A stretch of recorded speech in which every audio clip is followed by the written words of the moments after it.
দুষ্কৃতী হামলার গুজবে রাত থেকে পাহারা, ঝাড়গ্রামে বাঁশ লাঠি নিয়ে রাত পাহারায় গ্রামবাসীরা। আরও একবার আপনাদের জানাই, দুষ্কৃতী হামলার গুজবে রাত জেগে পাহারা, ঝাড়গ্রামে বাঁশ লাঠি নিয়ে রাত পাহারায় গ্রামবাসীরা। দরজা ভেঙে ডাকাতির গুজব পরপর গ্রামে।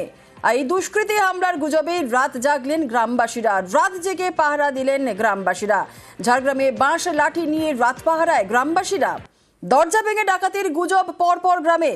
দুষ্কৃতী হামলার গুজবে রাত জেগে পাহারায় গ্রামবাসীরা।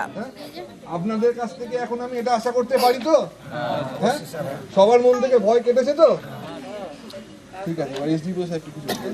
আজ থেকে 5 দিন আগে তো আপনার মনে হয়নি যে 10-12 জন এসে আপনার বাড়ি থেকে বার করে দেবে? হ্যাঁ, তাই তো বলছি। এখন যে এই যে গুজবটা শুনছেন, এখন আপনার মনে ভয় লাগছে তো? আপনাদের সকলকে নমস্কার জানাই। উপস্থিত রয়েছেন আমাদের আইসি সাহেব, রয়েছেন ঝাড়গ্রাম থানার অফিস। 10 জন মতো এসেছিল, কিন্তু দরজা লাথি মেরেছিল। লাথি মারার পরে ওরা পালিয়ে যায়। আমরা যখন সবাই গ্রামবাসী উঠে ধরার চেষ্টা করছিলাম, কিন্তু ধরতে পারা যায়নি এবং দেখতে পেলাম না। ওরা অটোমেটিক এইদিকে নদী আছে, নদী ঝাঁপিয়ে পেরে ওদিকে কিছু পালিয়ে যায়, আর কিছু মাঠের দিকে চলে গেল। ওরা প্রশাসনের কাছে আমরা গ্রামবাসী শান্তি চাই।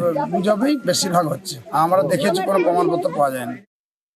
যেভাবে রাতের পর রাত আতঙ্ক বাড়ছে আর কি, চারিদিকে যে শুনানি হচ্ছে, চোরের ভয় বিভিন্ন জায়গায় বিভিন্ন রকম হচ্ছে, তো তার লাগে আমরা ছানাপোনাকে সবকে আমাদের যাতে সবাই সুস্থ থাকে, তার জন্য আজকে আমরাকে রাতে আর কি এভাবে যাইতে হচ্ছে আর কি, পাহারা দিতে হচ্ছে।